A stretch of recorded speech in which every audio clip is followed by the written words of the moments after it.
Hello, and welcome to our Community Access. I'm Alison Miller, and today I'm here with Dr. Tonya Milligan, the new Superintendent of Oxford Community Schools. Dr. Milligan, it's wonderful to have the opportunity to speak with you today. Thanks, Alison. Appreciate that. Of course. Now, today I'm hoping to trace your path back from the beginning of your career in education to your hopes for the future here in the community. Let's start with this. How are you enjoying Oxford so far? I am enjoying it very much.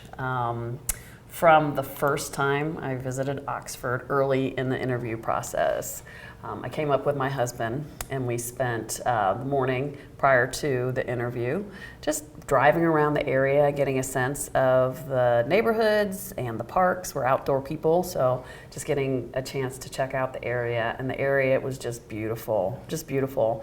And one of the things that struck us, because we would go out to eat, we would check out the local shops, is just how genuine and kind people were. And that's such a joy coming from a big city. Not that our people are not kind, sometimes they're in a rush and we just don't focus on the relationship aspect of our work and our interactions. And so it was just literally every single person we talked with was just so helpful and so kind. So that was kind of fun. My husband made a joke and said, "Are we sure we're not in Canada?" And I said, "No, honey, I don't think we can say that." But yeah, so I was struck early on just the beauty of the area and the beauty of the people, and that has continued forward in every interaction that I've had with community members, with school personnel, with the board members, with families, and having a chance to go visit. Things that are important to the community has resonated with me and helped me better understand the values of the community and what a tight-knit group this area is, which I love. I absolutely love that. And so really having a chance to check out Frosty Boy and go to the schools and meet parents and community members and of course the children, they're just amazing.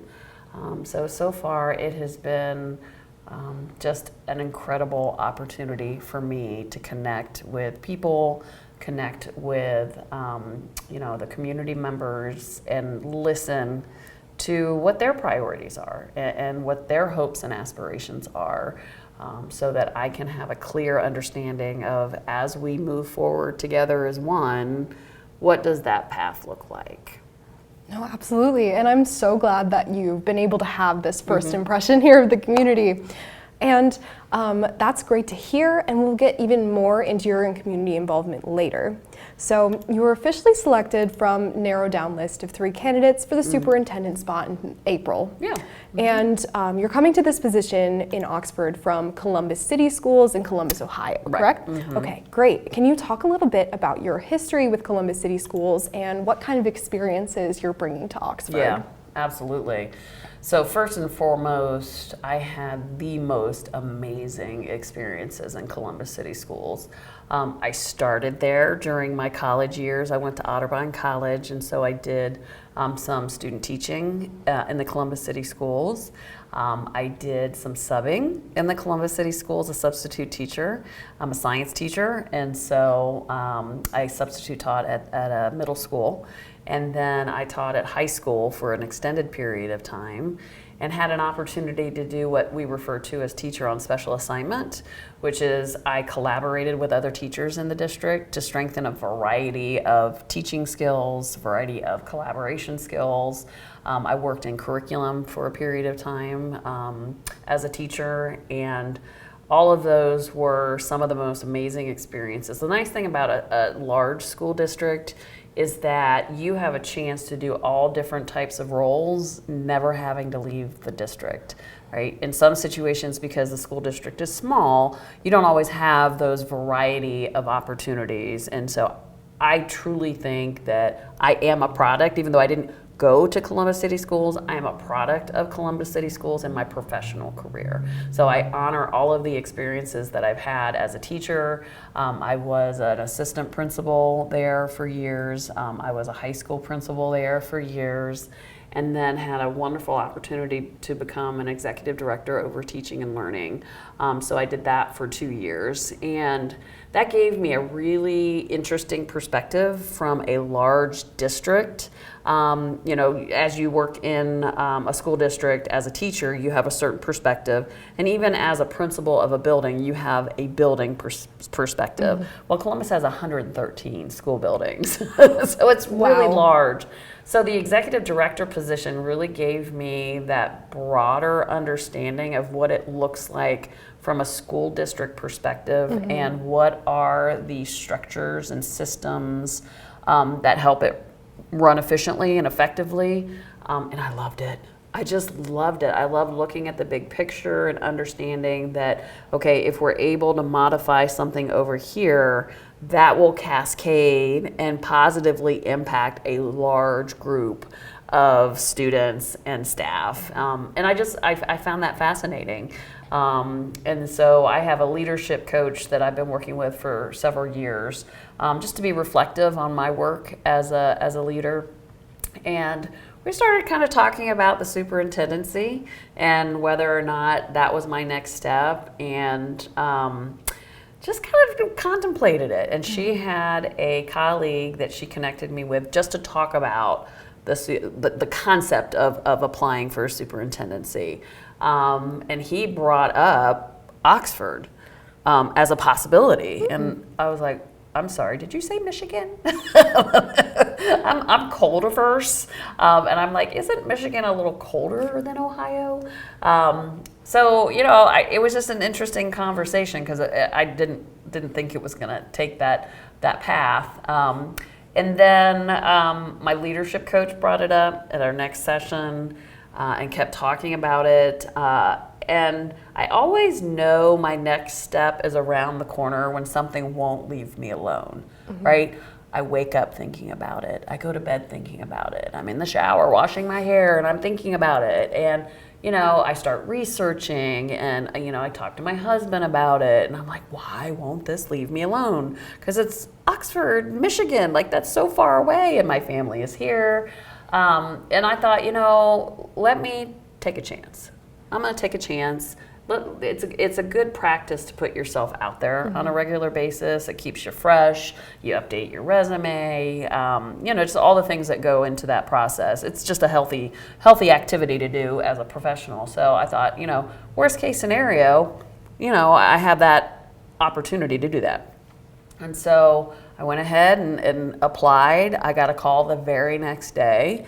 And I said, wow, that's really amazing that you called me the next day. And they said, well, don't worry, we'll call everybody. I said, well, that's not very nice. But, you know, it was a good conversation. And so I was presented as one of the candidates. I want to say there were 19 candidates initially. And so I probably shouldn't say this on camera, but I'm like, there's no way from all these amazing candidates that I'm going to make it to the top 5. Like, I've never been a superintendent before. I mean, I definitely was confident I had the skills. I'd done my research, and Oxford just looked amazing. I'd watched some school board meetings. I really enjoyed the interaction of the board. I appreciated the advocacy of the community and the public speaking. I just thought that was phenomenal. And I thought, I could see myself as a superintendent. So I knew I had the skills. It's just that I made the assumption, like, there's people who are currently superintendents that already have the superintendency under their belt. So, you know, I was just honored to even be considered. So then when they called, I went ahead and watched that board meeting. And then when they called the top 5, and I was one of them, I called my husband. I'm like, you're never going to believe this. Oh my gosh, right? And so that was a really exciting and nerve-wracking moment because I was like, wow, this is really happening. And honestly, it was so amazing. The whole process was so amazing in that, you know, nothing in life goes easy. Right? Almost everything you really have to pivot. You have to, okay, well, this didn't work out. So, you know, whether it's travel, whether it's, interview that you do or whatever, every single thing in the process and the interview process worked beautifully. Wow. from the travel plans to the planes to the rental cars to to where we were staying, and getting to places on time, and the weather. So I thought, I think you guys pulled a little fast one on me, because the first time I came up, it was like 75 degrees and sunny, and I was like, oh, this is amazing. I'm sure it's like this all the time. And then the second time I came up, it was 20 degrees and sleeting. So I was like, okay, you guys are playing a game on me. But just, when things are meant to happen, things like that happen. Like, things just come together.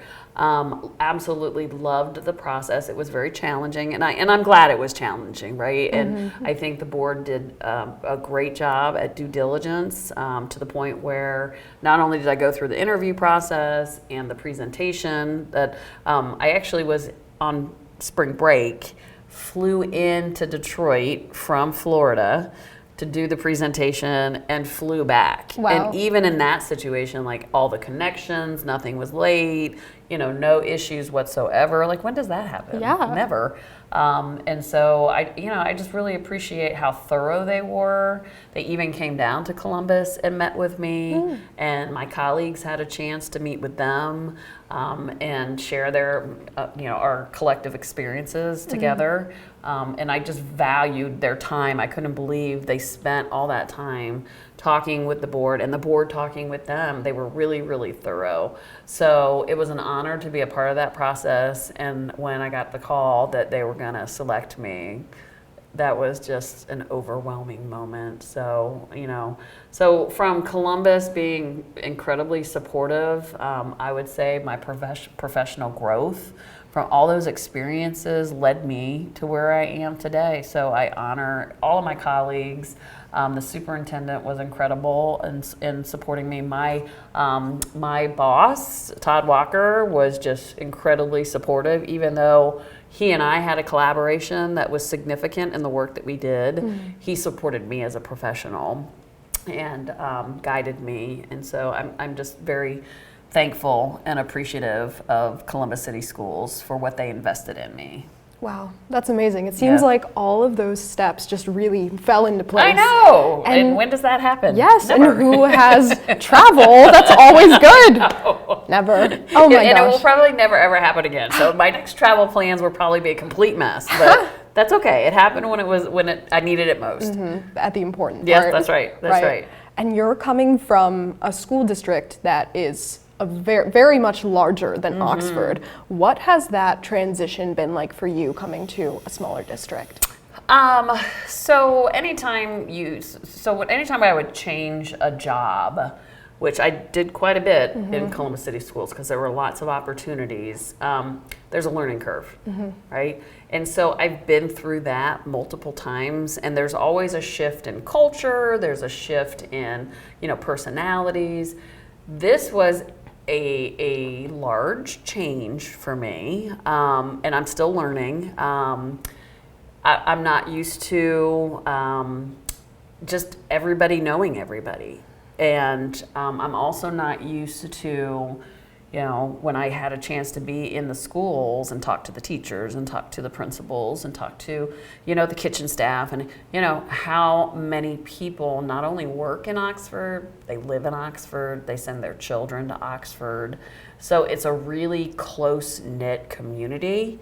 So that has been a learning curve for me on the significance of that for the community, and how do I make sure that I understand their values, their goals as a close-knit community, and how do I, as an outsider, how do I make sure I understand first, before, seek to understand before being understood, because I don't want to make decisions that don't resonate with the community. Right. So I've put a concerted effort in making sure I'm meeting with people, getting out there, meeting with students. I was just at the high school this morning, met the football coach and the football team, the cheer coaches and the cheer team. They were doing some SEL and team building, and just getting a sense of what's important to the community, so that I can be a solid representative and work in their best interest as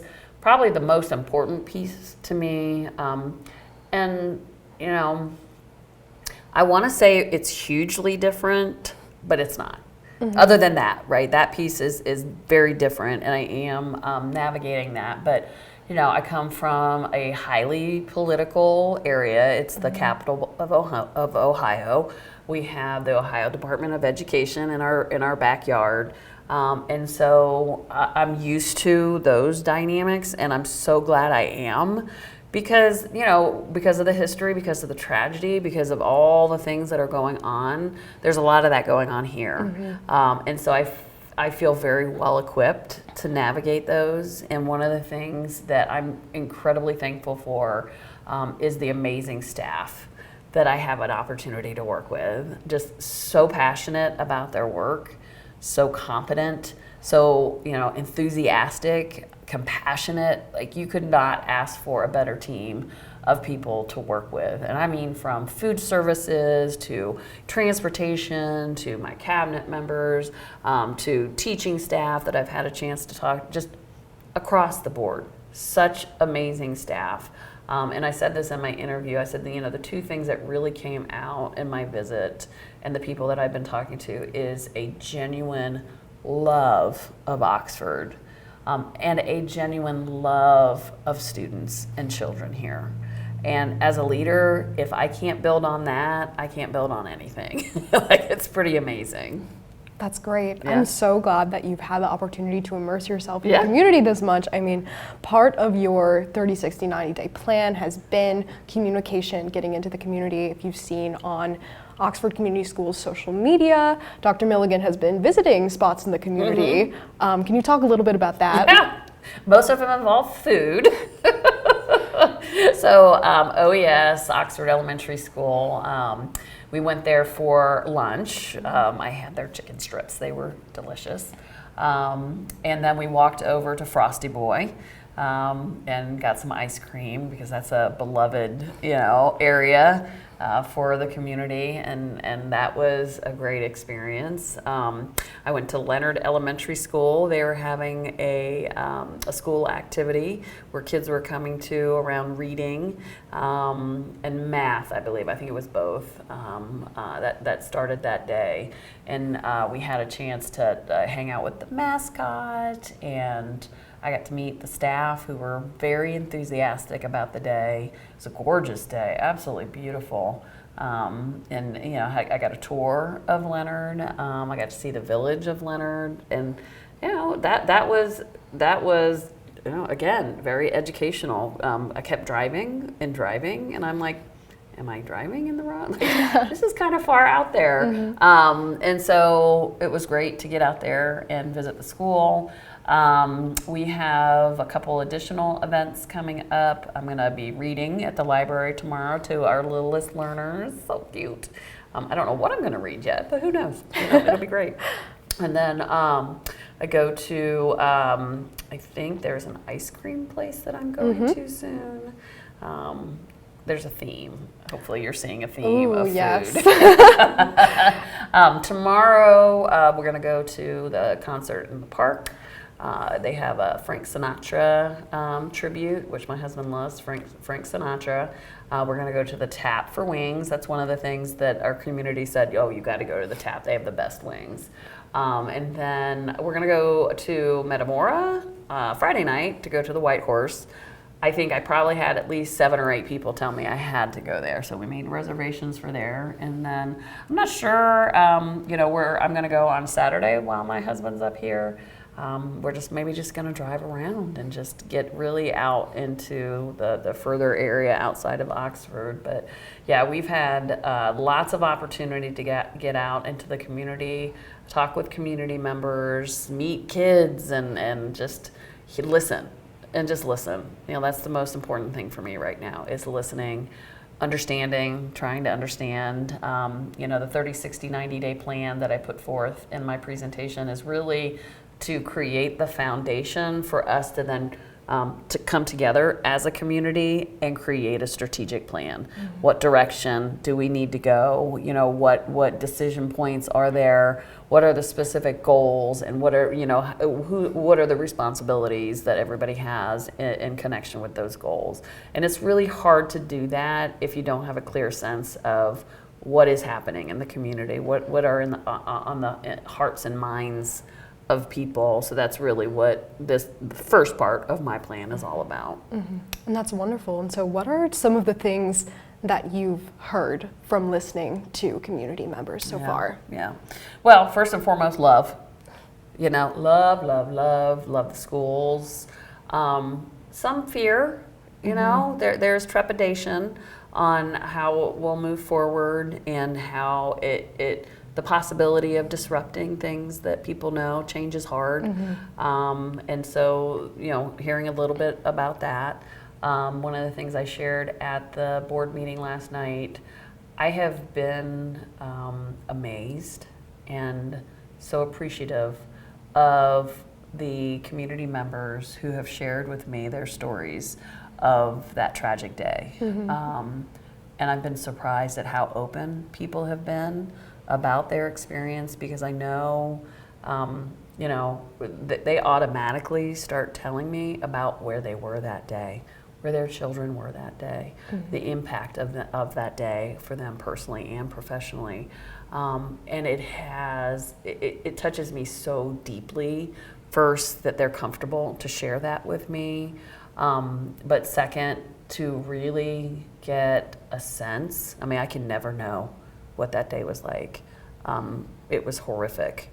But to get a sense from their eyes what it was to be here on that day, because until I can understand that, I think it's going to be hard to bring us all together and move us forward as one.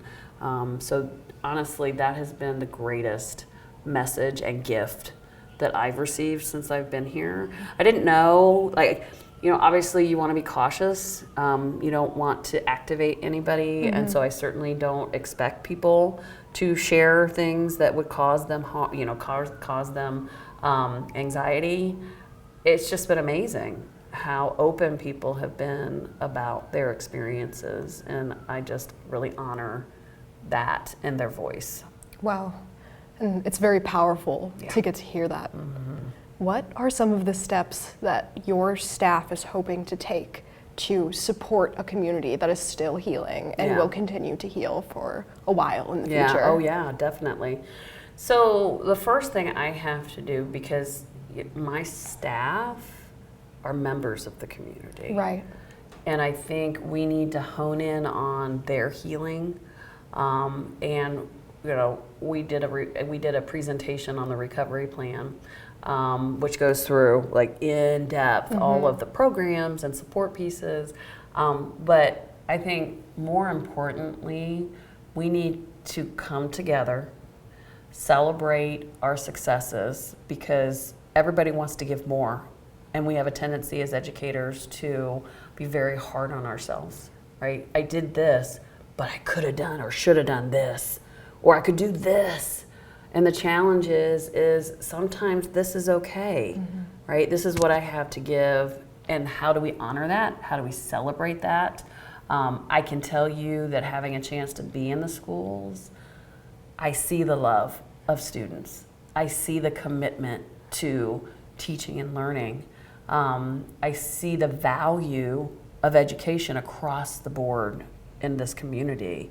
And so from a staff standpoint, the number one thing we have to do is make sure we celebrate the current work that we're doing. I shared earlier my thought process around pouring from an empty cup. When you're depleted, you're not doing the best work you can do for students and for families and for the community. So my hope is to make sure that I'm filling my staff's cup so that they have a lot to give, they have the resources, the internal and external resources to show up and be their very best selves for the students that deserve that. And so that's kind of what I'm focused on right now with staff. There are, lots of observations I've had since I've been here that tell me, you know what, there are some healthy boundaries we need to talk about. So for example, I'll just give you a key example. Vacation to me, and if you're homesick, taking care of a loved one, that time needs to be honored. If you're on vacation, you're on vacation. And the reason why that's important is that our brains need a break. If we don't disconnect, we're just gonna keep plugging through, pushing through, and we are not engaging in our best work. We're not our best selves. So when you take a vacation, take a vacation. I had to send off a nastygram to one of my staff members because this person was emailing me and she's supposed to be on vacation. And I was like, vacation? Take a vacation. Like, you don't need to email. We're gonna be okay. I need you to take care of you. Same thing when somebody's sick. I have people who are more than willing, like, I'm sick, but I'm gonna, I'll still email you. I'll still, be a part of this. I said, no. If you're sick, you need to take care of you. If your family is sick, you need to take care of your family so that when you do come back, you're 100% and you're ready to go, So it's just those sorts of things. Obviously, emergencies are emergencies, and whenever those happen, we respond, period, hands down. At the same time, if I'm up at 1 a.m, which I'm not usually, I'm a great sleeper, I'm rarely up at 1 a.m, I don't need to be texting people. I don't need to be emailing people, right? There are ways to communicate that don't encumber people's personal time outside of the office, outside of emergency situations. So all of that comes down to healthy boundaries and making sure that people are taking care of themselves and that I'm able to take care of them. So that's the beginning. That's where we are right now, and all my staff, and these are conversations I've had with them because I have to take care of them so that they can take care of the people that they serve. Right, and maintaining that work-life balance is a wonderful way to continue healing. It's crucial. Absolutely. Yeah. And thank you so much for taking the time to speak with me today. Yeah, of course. Is there anything else that you'd like to share with us about your future vision for Oxford? Yeah, so, someone asked me that during the interview. He said, what is your vision? What is your vision for Oxford? And I said, the number one thing is it's not my vision, it's our vision. And so the number one thing I would want people to know is please be a part of the process. When I'm going to these community events, when I'm going to get food, of course, come and talk to me. I want to hear what people's thoughts are. And I'm not saying we're always going to agree. It's okay to disagree. However, I appreciate advocacy. I appreciate knowing people's thoughts. And so please come out, be a part of the conversation.